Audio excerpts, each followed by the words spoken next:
गुरुर्ब्रह्मा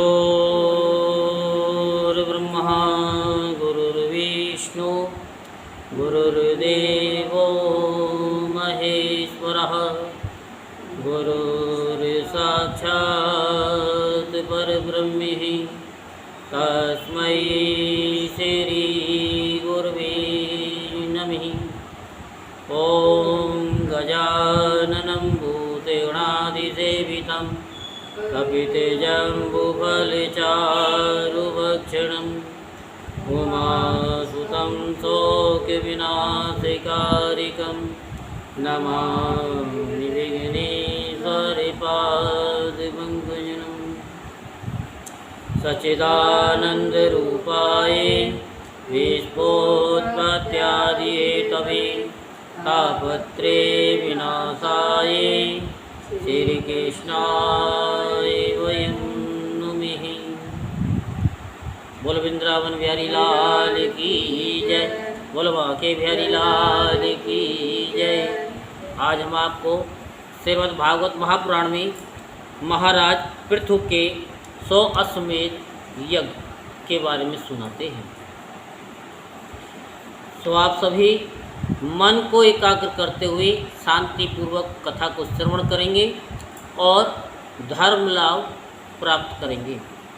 श्री मैत्री जी कहते हैं कि विदुर जी, महाराज मनु के ब्रह्मावर्त क्षेत्र में जहाँ सरस्वती नदी पूर्वमुखी होकर बहती है, राजा पृथु ने 100 अश्वमेध यज्ञों की दीक्षा ली। यह देखकर भगवान इंद्र को विचार हुआ कि इस प्रकार तो पृथु के कर्म मेरे कर्मों की अपेक्षा भी बढ़ जाएंगे, इसीलिए वे उनके यज्ञ महोत्सव को सहन न कर सके। महाराज पृथु के यज्ञ में सबके अंतरात्मा सर्वलोक पूज्य जगदीश्वर भगवान हरि ने यज्ञेश्वर रूप से साक्षात दर्शन दिया था। उनके साथ ब्रह्मा, रुद्र तथा अपने अपने अनुचरों के सहित लोकपालगण भी पधारे थे। उस समय गंधर्व मुनि और अप्सराएं प्रभु की कीर्ति गा रहे थे। सिद्ध, विद्याधर, दैत्य, दानव, यक्ष, सुनंद, नंदादि भगवान के प्रमुख पार्षद और जो सर्वदा भगवान की सेवा के लिए उत्सुक रहते हैं, वे कपिल, नारद, दत्तात्रेय एवं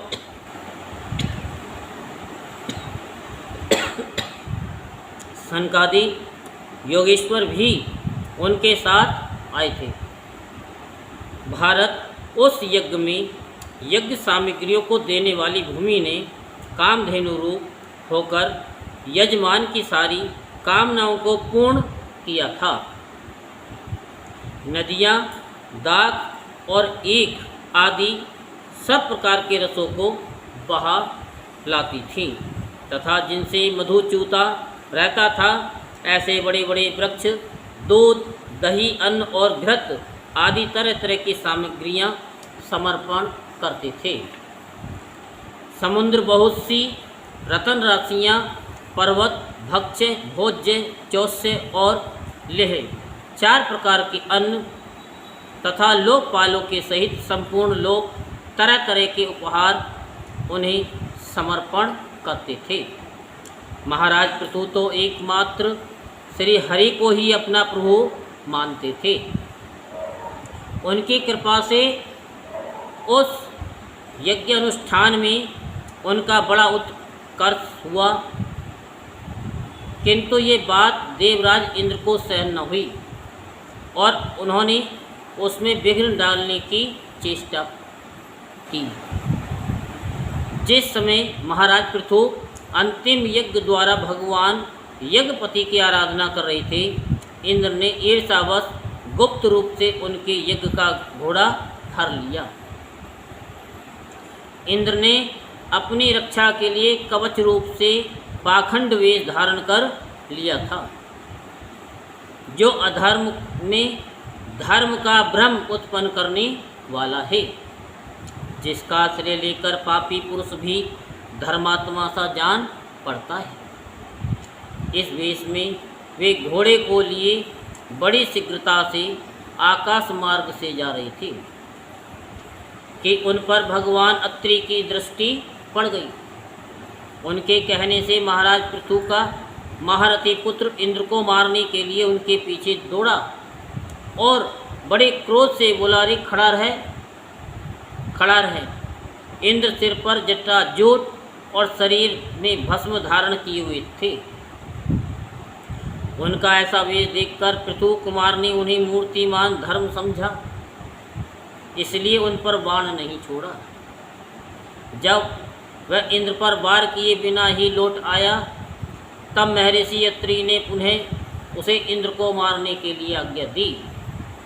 वत्स, इस देवताधम इंद्र ने तुम्हारे यज्ञ में विघ्न डाला है, तुम इसे मार डालो। अत्रि मुनि के इस प्रकार उत्साहित करने पर पृथु कुमार क्रोध में भर गया। इंद्र बड़ी तेजी से आकाश में जा रहे थे। उनके पीछे वह इस प्रकार दौड़ा जैसे रावण के पीछे जटायु। स्वर्गपति इंद्र उसे पीछे आते देख उस वेश और घोड़े को छोड़कर वहीं अंतर्ध्यान हो गई और वह वीर अपना यज्ञ पशु लेकर पिता की यज्ञशाला में लौट आया। शक्तिशाली विदुर जी उसके इस अद्भुत पराक्रम को देखकर महर्षियों ने उसका नाम विजिताश्व रखा। यज्ञ पशु को चासल और युग में बांध दिया गया था। शक्तिशाली इनने घोर अंधकार फैला दिया और उसी में छिपकर वे फिर उस घोड़े को उसकी सोने की जंजीर समेत ले गए।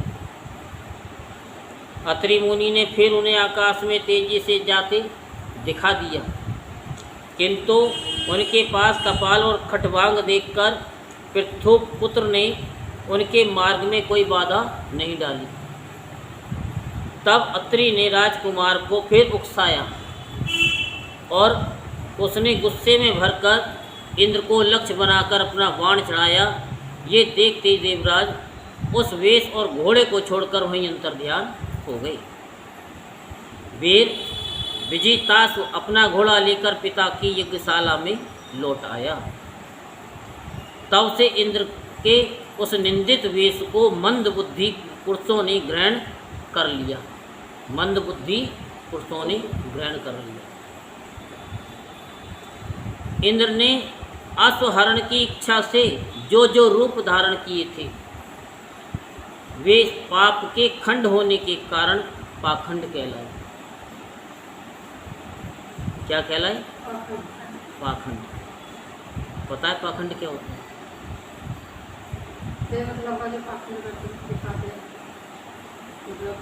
ना कुछ होते हुए भी उसका वो रूप देते हैं पाखंड।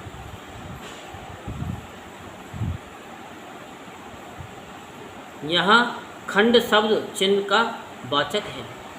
इस प्रकार पृथु के यज्ञ का विध्वंस करने के लिए यज्ञ पशु को चुराते समय इंद्र ने जिन्हें कई बार ग्रहण करके त्यागा था, उन नग्न रक्तांबर तथा कपालिक आदि पाखंडपूर्ण आचारों में मनुष्य की बुद्धि प्राय मोहित हो जाती है, क्योंकि ये नास्तिक मत देखने में सुंदर हैं और बड़ी बड़ी युक्तियों से अपने पक्ष का समर्थन करते हैं। वास्तव में ये उपधर्म मात्र हैं। लोग भ्रमवश धर्म मानकर उनमें आसक्त हो जाते हैं। धर्म मानकर आसक्त हो जाते हैं।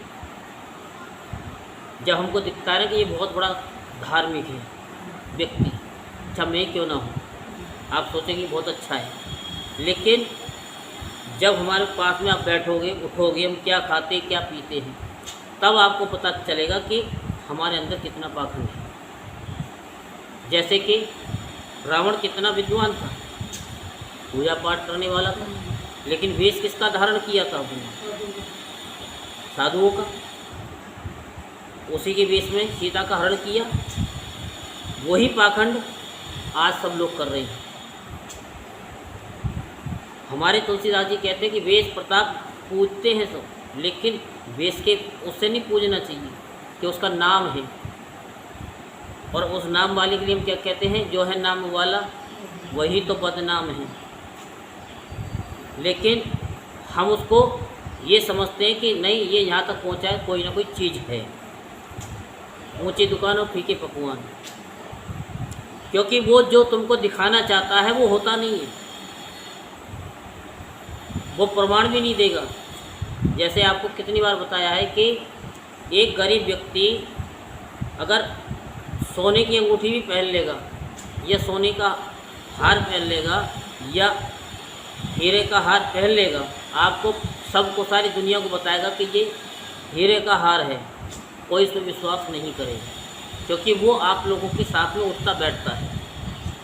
लेकिन जो बड़े हैं, पैसे वाले हैं, जो आपसे बिल्कुल बहुत दूर हैं, वो नकली हार भी पहन लेगा तो वो आपको वो असली लगेगा, वो आपको असली लगेगा, क्योंकि दूर के ढोल सुहावने लगते हैं। कहावत है ना, दूर के ढोल सुहावने लगते हैं। किसी भी कथावाचक को भगवान नहीं समझना चाहिए कि वो भगवान है। भगवान के जैसा तो कोई दूसरा हो ही नहीं सकता। और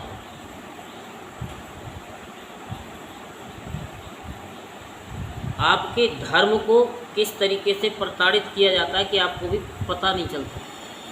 भोले शंकर में जल चढ़ाओ, धूप बत्ती जोत करो, आरती करो भोले बाबा की, जोर जोर से घंटा बजा बजा कर। उसके बाद बाहर खड़े होकर के, शिवालय से बाहर खड़े होकर के फिर पूजा करनी चाहिए, भजन करना चाहिए, क्योंकि भोले बाबा के पास जल ही जल है।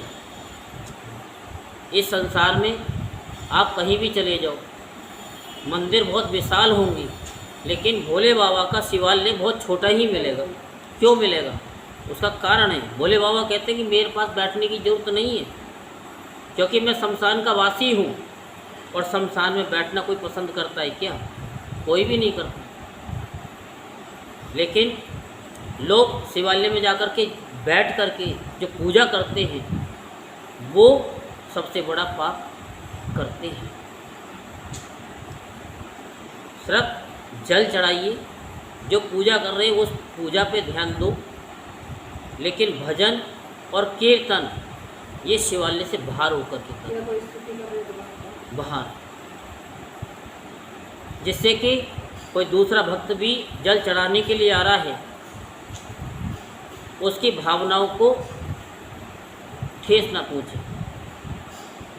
आप पूजा करने में बैठ गए, उसको जगह नहीं है, उसकी ड्यूटी के लिए लेट हो गया, ट्रेन निकल गई, उसका तो नुकसान हो गया। आया है तो जल चढ़ाएगा वो। तो इसीलिए इन पाखंडों में ना पड़े। किन पाखंडों में? कि हम अपनी भक्ति को दूसरों को ना दिखाएं। भक्ति अंदर से की जाती है, बाहर किसी को दिखाने से कोई लाभ नहीं है, क्योंकि हम लोगों को अपने अंदर झांकना है, अपने अंदर की भक्ति को बढ़ाना है, बाहर की नहीं। किसी को हम क्यों दिखाएं? माला में भी जाप किया जाता है तो माला तक को नहीं दिखाते, झोले के अंदर रख करके जाप करते हैं। तो भगवान की जब हम भक्ति कर रहे हैं, अगर तुमको दिखाना ही है तो भोले बाबा कहते हैं कि कृष्ण भगवान के पास जाओ, क्योंकि वो तुम्हारे पाप ताप को सब मिटा देंगे, तुम्हारे दिखावे को भी मिटा देंगे। जो तुम्हारे अंदर कमी होगी उसको वो चुरा लेंगे, क्योंकि चुराने की आदत श्री कृष्ण भगवान के अंदर है। वो हर बुराइयों को चुरा लेते हैं। खाली वो माखन चोर ही नहीं है। वहाँ बैठ कर के कृष्ण भगवान के पास बैठ कर के खूब भजन करो, कीर्तन करो, आरती करो, ध्यान लगाओ, माता के सामने ध्यान लगाओ, वो आपकी फलीभूत होगी। लेकिन शिवालय में बैठ कर के वहाँ भजन नहीं होता। जाप भी करना है तो शिवालय से बाहर होकर के जाप करो। तो ये हमने पाखंड के बारे में बता रहे हैं कि वेश के प्रताप से ये मत सोचो कि वो ज़्यादा पुजारी है, अपने आप को कम मत समझो। बीज स्वयं नहीं जानता कि उसके अंदर कितनी क्षमता है, लेकिन जब वो मिट्टी में मिल जाता है तो उसमें से वो वृक्ष निकल जाता है और कितने हजारों वर्ष तक वो रहता है। तो ऐसे ही तुम्हारे अंदर वो दिव्य शक्तियाँ हैं, उन दिव्य शक्तियों को जागृत करो। और वो कैसे होंगी? वो ध्यान से होंगी। कृष्ण भगवान के सामने बैठो, माता के सामने बैठो, रामचंद्र जी के सामने बैठो, जिन भगवान के पास बैठोगे वैसे लक्षण तुम्हारे अंदर आ जाएंगे।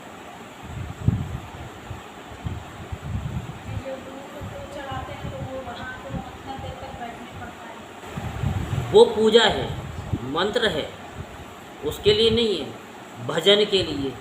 मैं शिवालय में बैठ कर के कहने लगूँ अब सौंप दिया इस जीवन का सब भार तुम्हारे हाथों में है, वहाँ भजन गाने लग जाओ, वो दोष है। फिर वहाँ कि हाँ जी मैं तो दुख काटो, मैं तो खड़ी रे खड़ी, मैं तो पड़ी रे पड़ी, ये वहाँ नहीं। शिवालय बाहर बैठो, खूब भजन करो भोले बाबा को, मना नहीं है। लेकिन शिवालय में बैठ कर के अगर आप आधा घंटा लगाते हो तो आधे घंटे तक वो जगह घिर गई, तो दूसरा व्यक्ति भी तो है, वो भी तो शिव का अंश है। जब उसको दुख होगा तो आपकी क्या भक्ति में क्या बल मिलेगा? भोले बाबा को ही बुरा लगेगा। वो तो भाव के भूखे, वो तो कहते केवल जल चढ़ाओ और बाहर निकलो, उन्हें कुछ नहीं चाहिए, वो तो शमशानवासी हैं।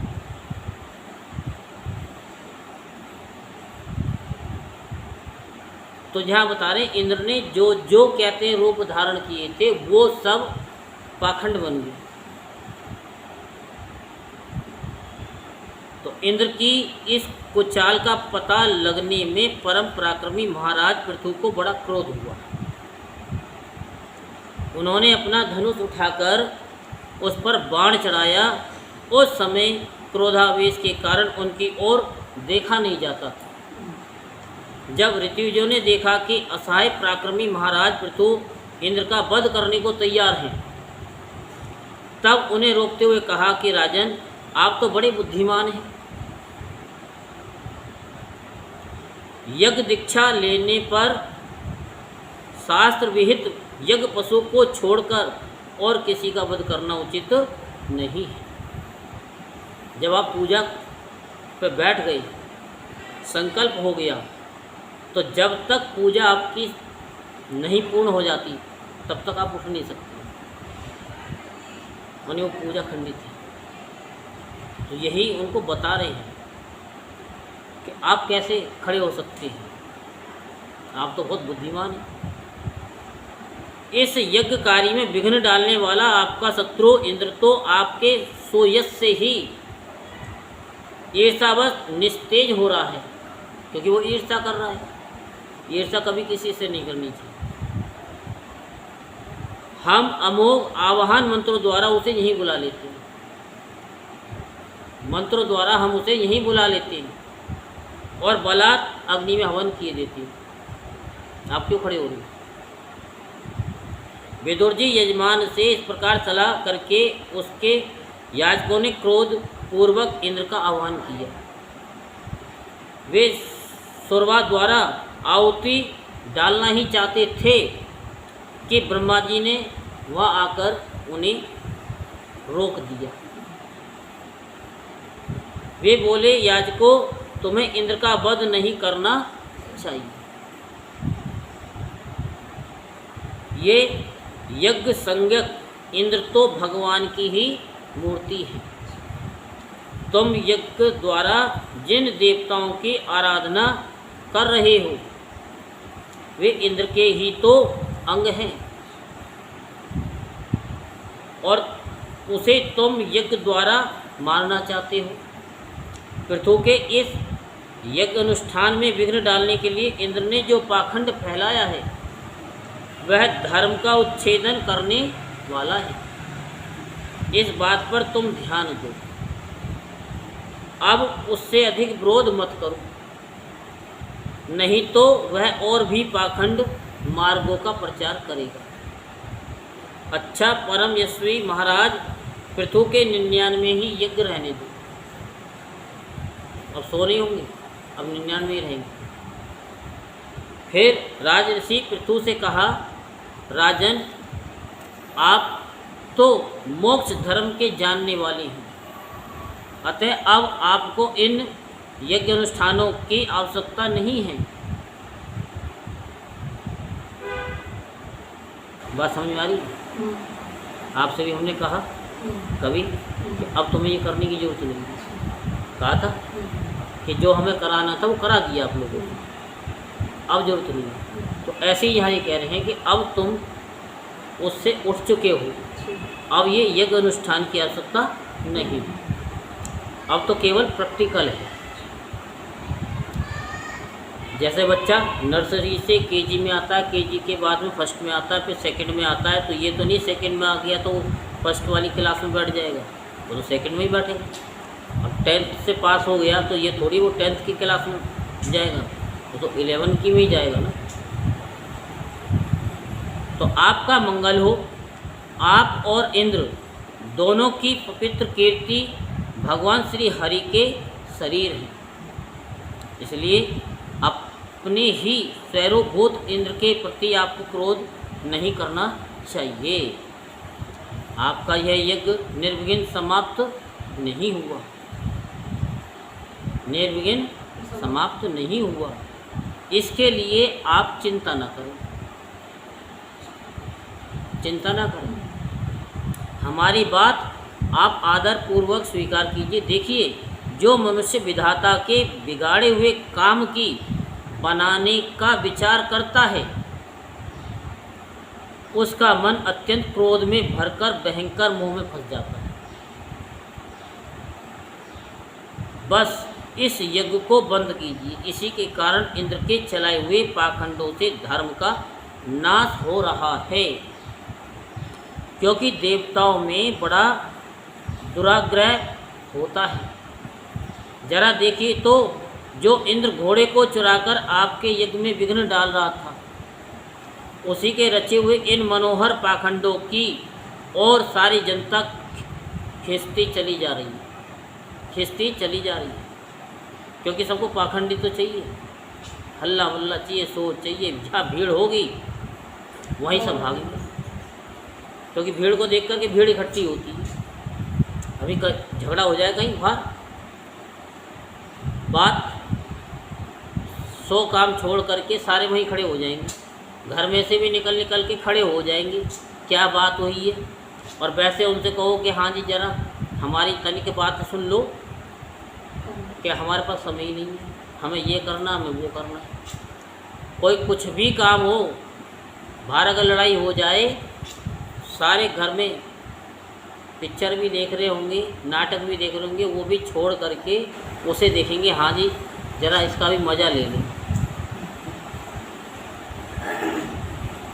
तो जनता कहाँ उस भीड़ के उस पाखंड में खिंचती है। और कहीं धार्मिक कथा हो रही हो तो नहीं, तो कोई नहीं निकलेगा, फिर तो क्या कुछ भी नहीं। तो आप साक्षात विष्णु के अंश हैं। वैन के दुराचार से धर्म लुप्त हो रहा था, उस समयोचित धर्म की रक्षा के लिए ही आपने उसके शरीर से अवतार लिया है।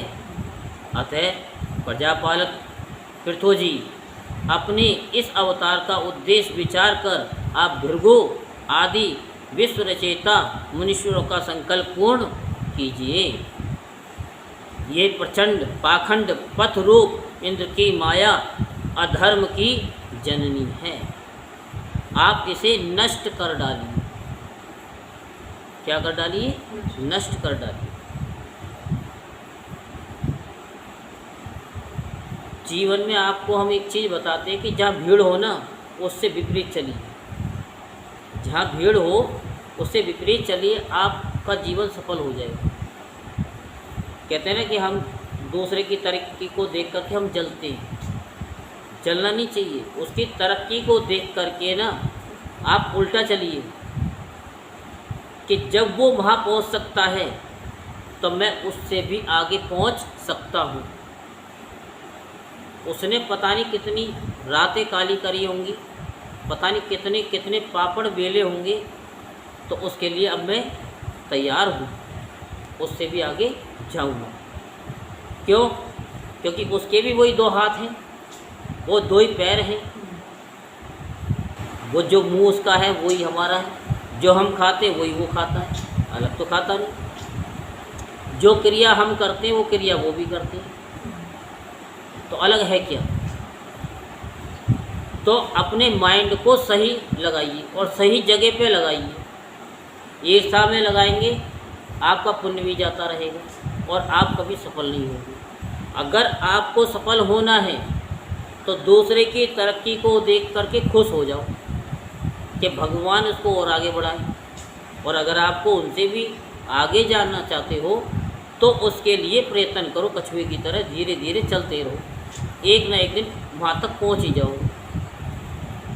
तो श्री मैत्री जी कहते हैं कि लोक गुरु भगवान ब्रह्मा जी के इस प्रकार समझाने पर प्रबल पराक्रमी महाराज पृथु ने यज्ञ का आग्रह छोड़ दिया और इंद्र के साथ प्रीतिपूर्वक संधि भी कर ली, मित्रता भी कर ली। किसके साथ? इंद्र के साथ। इसके पश्चात जब वे यज्ञांत स्नान करके निवृत्त हुए तब उनके यज्ञों से तृप्त हुए देवताओं ने उन्हें अविष्ट वर दिए। आदिराज पृथु ने अत्यंत श्रद्धापूर्वक ब्राह्मणों को दक्षिणाएं दी तथा ब्राह्मणों ने उनके सत्कार से संतुष्ट होकर उन्हें अमोघ आशीर्वाद दिए। वे कहने लगे कि महाबाहो, आपके बुलाने से जो पितृ देवता ऋषि और मनुष्य आदि आए थे उन सभी का आपने दान मान से खूब सत्कार किया है। बोल वृंदावन बिहारी लाल की जय, बोल वाके बिहारी लाल की जय। जय जय श्री राधे श्याम, जय जय श्री राधे श्याम, जय जय श्री राधे श्याम।